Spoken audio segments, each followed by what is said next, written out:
Christmas Eve, 1945. In the small town of Fayetteville, West Virginia, the Sodder family was settling in for a quiet night. George and Jennie Sodder, Italian immigrants who had built a successful life in America, were surrounded by 9 of their 10 children.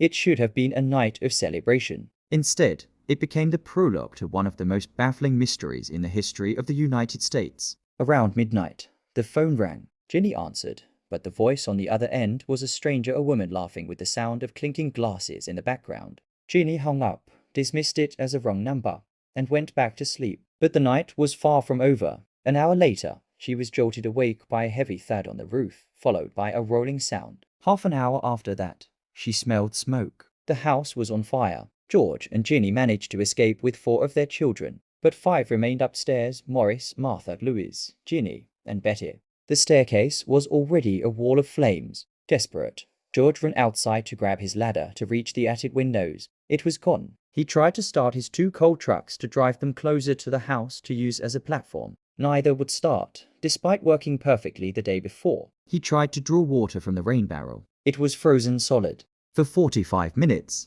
the family watched their home burn to the ground. They expected the fire department to arrive any second, but the operator never answered their calls, and the fire chief didn't arrive until 8 o'clock the next morning. By then, the house was nothing but a smoking pit of ash. The official report was simple. Faulty wiring caused the fire, and the 5 children had perished in the blaze. But as the smoke cleared, the mystery only deepened. When the ashes were sifted, there were no bones, no skeletal remains, no smell of burning flesh. A fire of that temperature and duration should not have been enough to completely cremate 5 human bodies.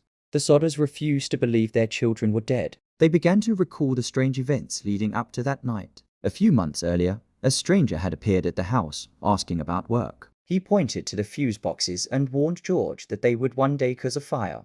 Another man, an insurance salesman, became enraged when George refused to buy a policy, shouting that the house would go up in smoke and the children would be destroyed because of George's criticisms of Mussolini. Then there was the ladder. It was found days later, hidden in a literal ditch 75 feet away. The telephone wires hadn't been burned through. They had been meticulously cut by someone who climbed the pole. The Sodders spent the rest of their lives and their entire fortune looking for the 5 missing children. They erected a massive billboard on Route 16, featuring the faces of the 5 youngsters and offering a reward for any information. They followed leads to Italy, to circuses, and to secluded towns, but every trail went cold. In 1967, 22 years after the fire, a letter arrived with no return address. Inside was a photograph of a young man in his 20s. On the back, it was handwritten, "Louis Sodder. I love brother Frankie." The man in the photo bore a striking resemblance to Louis as a boy.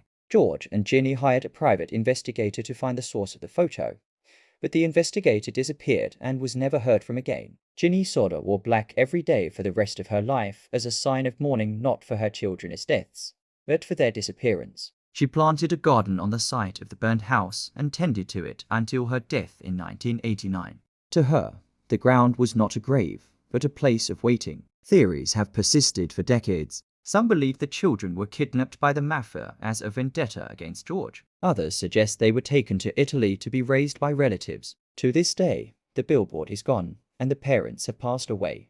But the question remains carved into the history of West Virginia. What happened to the 5 children who went upstairs on Christmas Eve and never came back down? The fire took the house, but it couldn't explain the silence that followed. Somewhere, perhaps, the answers are still out there, hidden in a photograph or a forgotten memory, waiting to be found.